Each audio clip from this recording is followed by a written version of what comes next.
ओम नमो भगवते वासुदेवाय कृष्णं वंदे जगद्गुरुं श्रीकृष्ण गोविंद हरे मुरारे श्रीकृष्ण गोविंद हरे मुरारे हे नाथ नारायण वासुदेवाय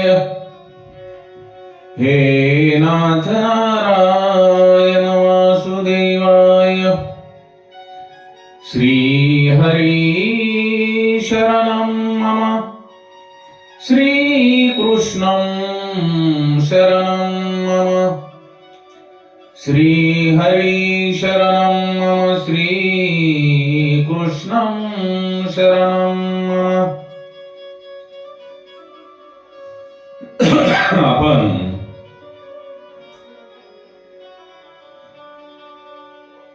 प्रल्हाद चरित्रावर प्रकाश टाकत असून प्रल्हाद चरित्र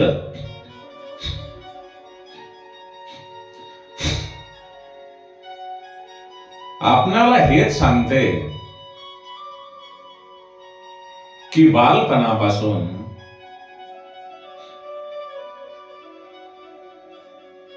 ईश्वर भक्तीचा वसा कसा घ्यावा.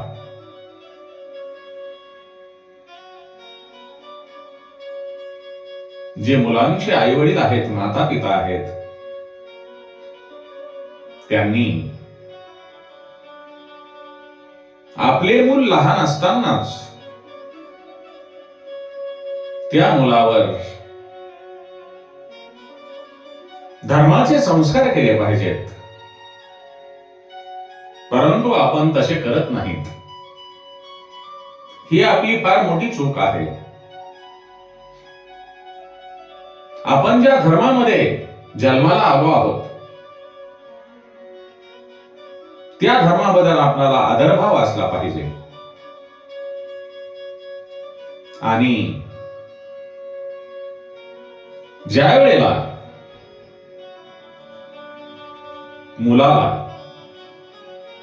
समजायला लागते त्यावेळी आपण आपल्या मुलांना त्यांच्या माता पित्यांनी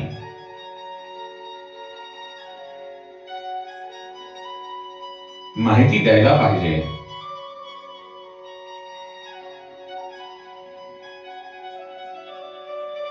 आपलं जे शरीर आहे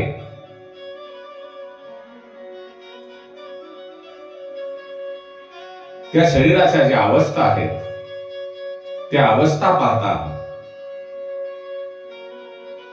आपण ज्या वेळेला तारुण्यामध्ये येतो त्यावेळेला प्रपंचामध्ये गुरफटलेले असतो. परंतु तुम्ही काही वेळ काढून भगवंताच्या भक्तीसाठी, भगवंताच्या नाम संकीर्तनासाठी देऊ शकता.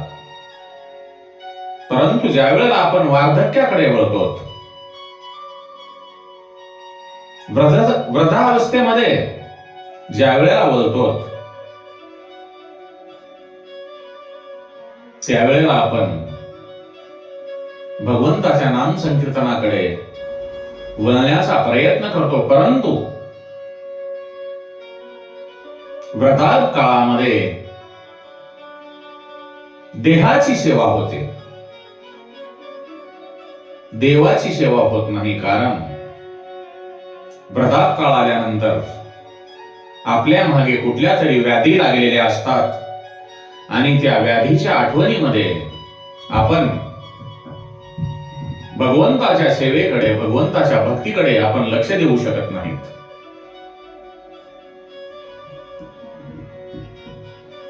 मानवाचं जे शरीर आहे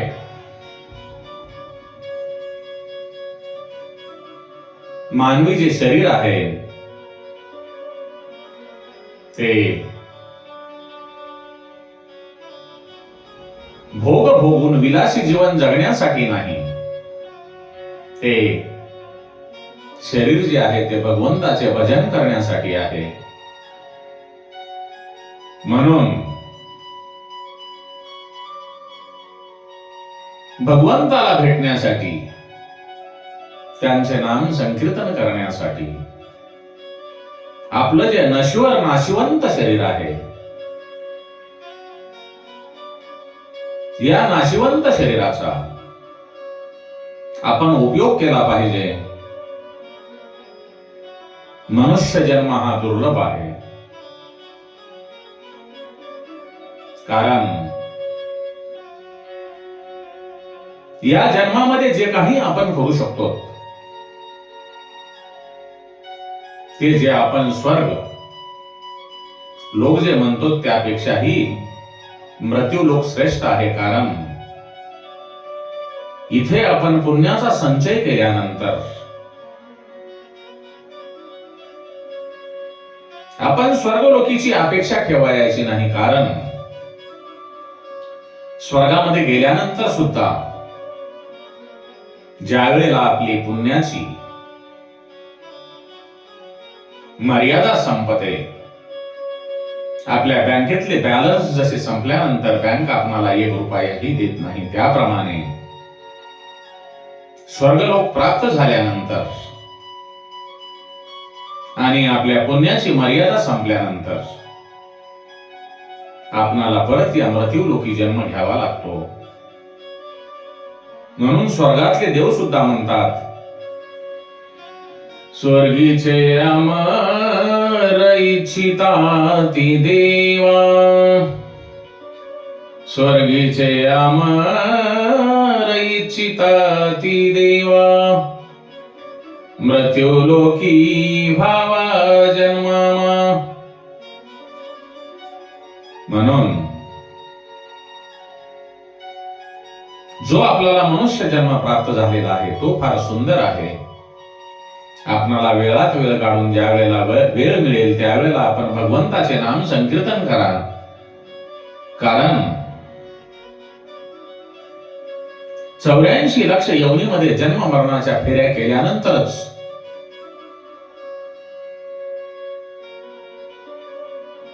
मनुष्य जन्म प्राप्त होतो. परंतु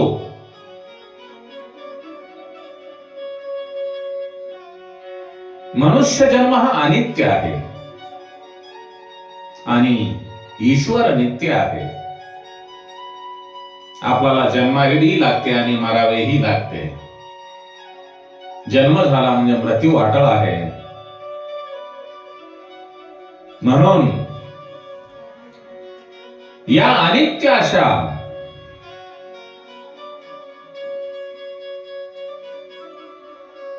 शरीराच्या माध्यमातूनच नित्य अशा परमेश्वराची प्राप्ती होते. म्हणूनच मनुष्य जन्म हा महत्वाचा आहे. मनुष्याचे सर्वसाधारण आयुष्य 100 वर्षे आहे. परंतु त्याचे अर्धे आयुष्य म्हणजे 50 वर्षे त्याच्या निद्रेमध्ये झोपेमध्ये जाते. त्याच्या आयुष्याचा 1/4 भाग बाल्य अवस्थेमध्ये जातो आणि बाल्य अवस्था ही अज्ञान अवस्था आहे. कुमार अवस्थेमध्ये खेळण्यात दिवस निघून जातात आणि नंतर तारुण्य येते. आणि हे जे तारुण्य आहे ते भोग विलासामध्ये निघून जाते आणि मग येते ते वृद्धत्व, वृद्धापकाळ, म्हातारपण.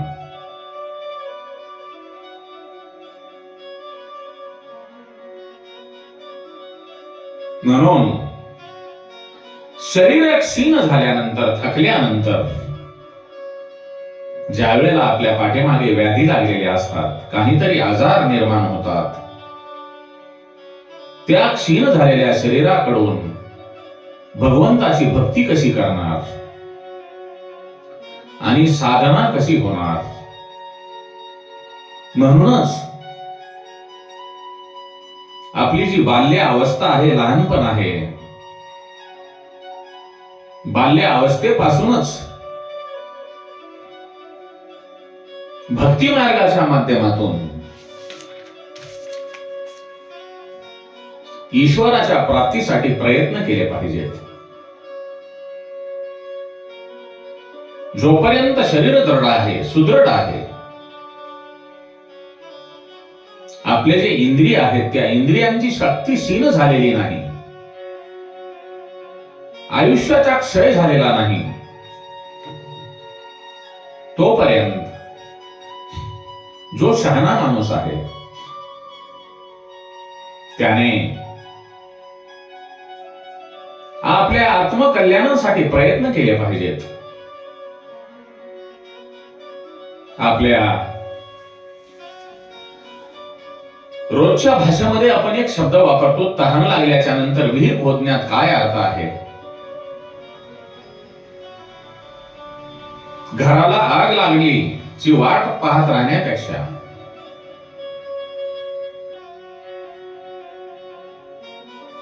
घराला आग लागू नये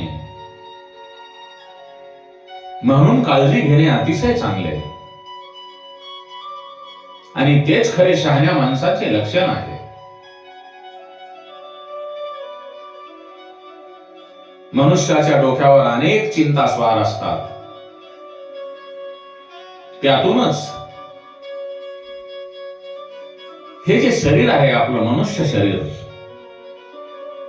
त्या चिंतेमुळे अनेक रोग आदी व्याधी यांनी ग्रस्त होते आणि मग शेवटी तेच शरीर मृत्यूला शरण जाते.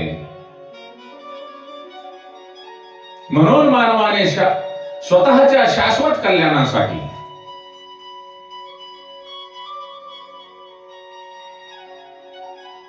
प्रयत्न करणे हे बुद्धिमत्तेचे खरे लक्षण आहे. मला सांगा,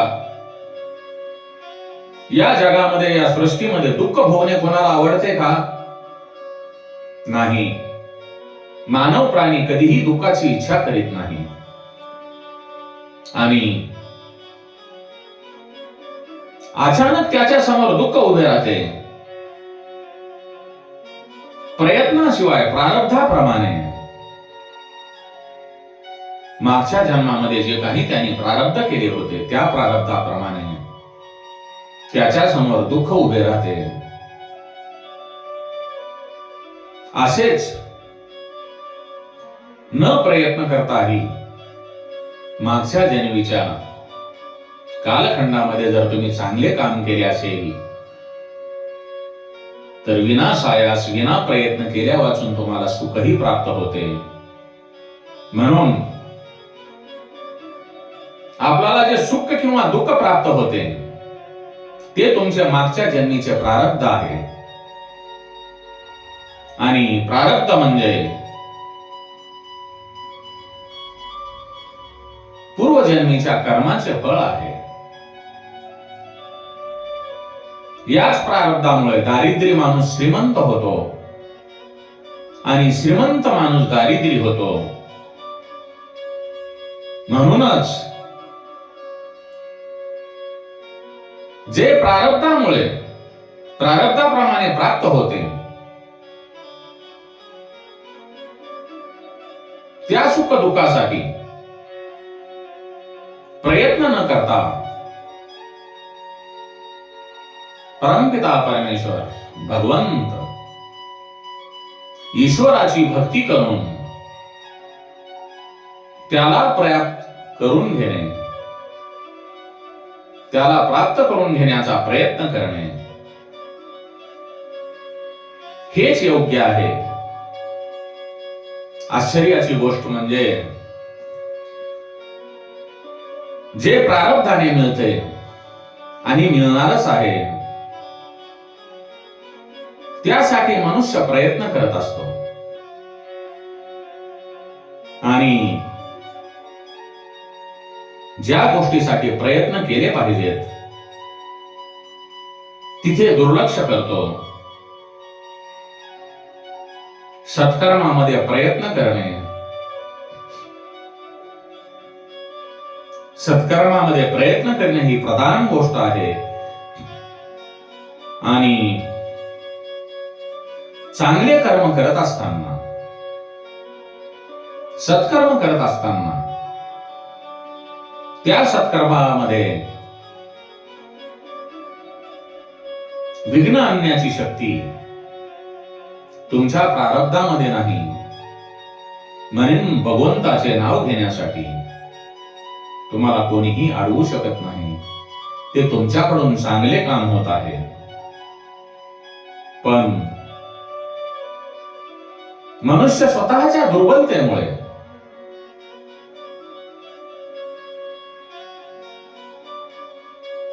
त्याला जर सत्कर्म करावयाचे असतील तर त्याच्यामध्ये विघ्न येऊ शकते. म्हणूनच भक्त प्रल्हाद आपल्या मित्रांना सांगतो की बालपणापासूनच ईश्वर भजन सुरू करावे.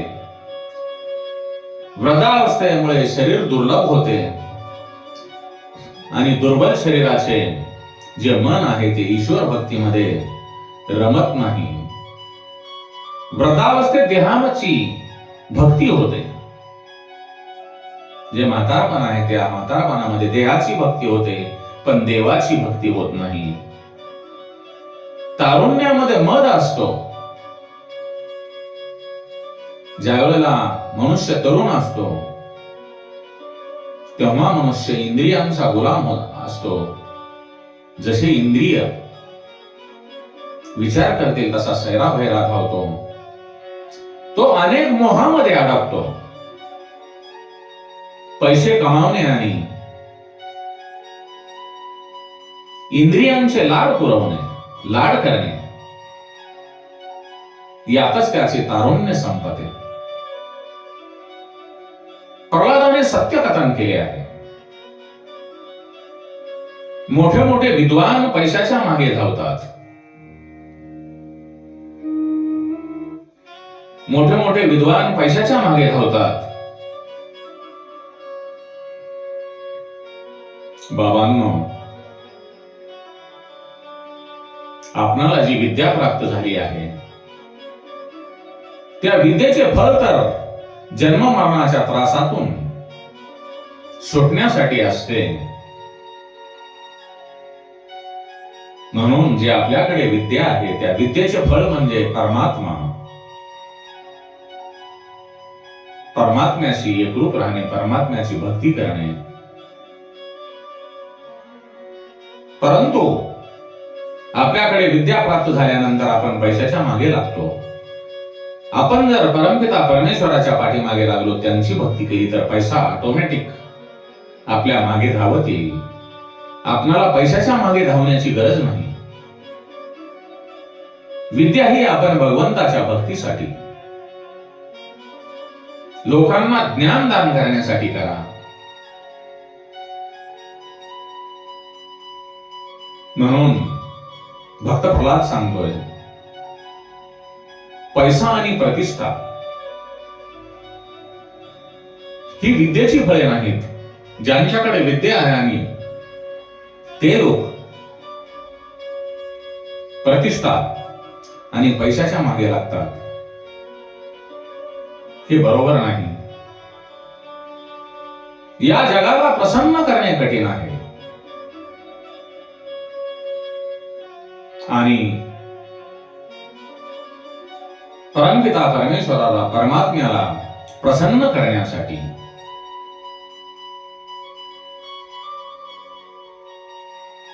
सर्वात एकच परमात्मा आहे ही जर दृष्टी ठेवली, सर्वांभूती परमेश्वर, सर्वाप्रती समभाव जर ठेवला तर भगवंत प्रसन्न होतात.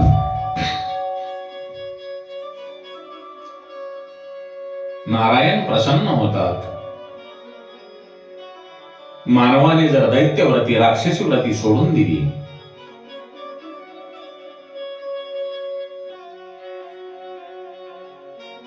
आसुरी संपत्ती म्हणजे आसुरी भावनेचा त्याग केला, सर्व प्राणी मात्रावर दया केली तर फार उत्तम. सर्व प्राणी मात्रावर जो प्रेम करतो, सर्व प्राणी मात्रावर सर्वांभूती परमेश्वर म्हणून जो प्रेम करतो, त्यांच्यावर श्रीहरी नारायण प्रेम करतात. त्यामुळे मनुष्याची पाचवी जी बुद्धी आहे ती नष्ट होते. नारायणांचे ध्यान करणाऱ्यांना सर्व प्राणी मात्रामध्ये तोच दिसतो. त्याला जली स्थली काष्टी पाशानी फक्त नारायणच दिसतो. म्हणून आपण सर्वांभूती परमेश्वर पाहून आपल्याला जे प्रारब्धाने सुख आणि दुःख मिळालेले आहे त्याचा विचार न करता भगवंताच्या भक्तीकडे वळाले पाहिजे. आणि आपल्याकडे जरी दुःख प्राप्त झाले तरीही आपण भगवंताची भक्ती सोडली नाही पाहिजे. कारण दुःख हे आपल्या चालू आयुष्यातील भाग नसून ते तुमच्या मागच्या जन्मातील पूर्वजन्माच्या तुम्ही चांगल्या वाईट केलेल्या कर्माचे फळ आहे. म्हणून आपणाला जर पुढचा जन्मही चांगला हवा असेल तर भगवंताची भक्ती करा. सर्व प्राणी मात्रावर समभाव ठेवून त्यांच्यावर प्रेम करा. म्हणजे भगवंत आपल्यावर प्रेम करतील यात काही शंका नाही. म्हणून श्री कृष्ण गोविंद हरे मुरारे, श्री कृष्ण गोविंद हरे मुरारे. हे नाथ नारायण वासुदेवाय, हे नाथ नारायण वासुदेवाय, हे नाथ नारायण